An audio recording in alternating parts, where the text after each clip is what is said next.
আমার যে আদেশ দিয়েছে আপনাদের সবাইকে নামায় দেওয়ার, আপনার এই লাইভে আগে সিনিয়রদের আদেশ আছে এখানে ভিডিও করা যাবে না। এখন প্রশ্ন হলো, কোন ভিডিও করতে বাধা দিচ্ছেন সেনাবাহিনী? আমাদের যে সিনিয়র আদেশ দিয়েছে ওটা ফলো করতে দিবেন না। কেন সরিয়ে ফেলা হয়েছে সিসিটিভি ফুটেজ?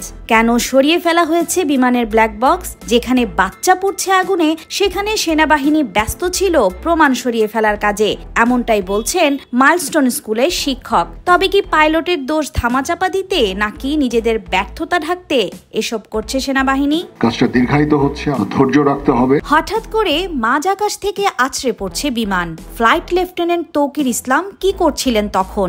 সিসিটিভি ফুটেজে স্পষ্টভাবে দেখা গেছে প্যারাশুট দিয়ে ইজেক্ট করে বিমান থেকে লাফিয়ে পড়ছেন তিনি।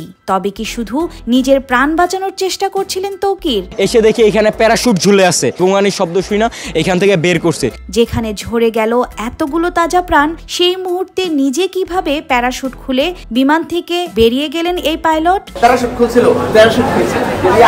বিমান বিধ্বস্তের বিভিন্ন গবেষণায় দেখা গেছে প্রায়ই পাইলটের অসাবধানতা এবং পারিবারিক কলহের কারণে ঘটছে অনেক বিমান দুর্ঘটনা। এমন অনেক প্রশ্ন নিয়ে এখন নেট দুনিয়ায় রাগ ক্ষোভ ঝাড়ছেন সাধারণ জনগণ। ট্রেনিং এ নতুন একটা পাইলট, সে কতটুকু দক্ষ থাকে, শিক্ষার আগে তারা একা পাঠিয়ে দিল। বিমান বিধ্বস্ত হবার কিছুক্ষণ আগেই তৌকির ইসলাম প্রাণ বাঁচাতে লাফিয়ে পড়েন।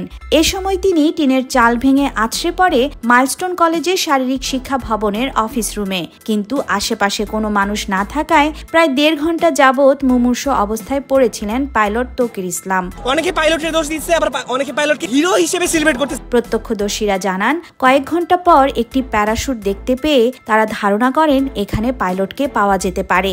গোঙানির শব্দ পেয়ে এগিয়ে গেলে সবাই দেখতে পায় ঘরের এক কোণে তৌকির পড়ে আছেন। এরপর উদ্ধার করে হাসপাতালে নিয়ে যাওয়া হলেও তাকে আর বাঁচানো সম্ভব হয়নি।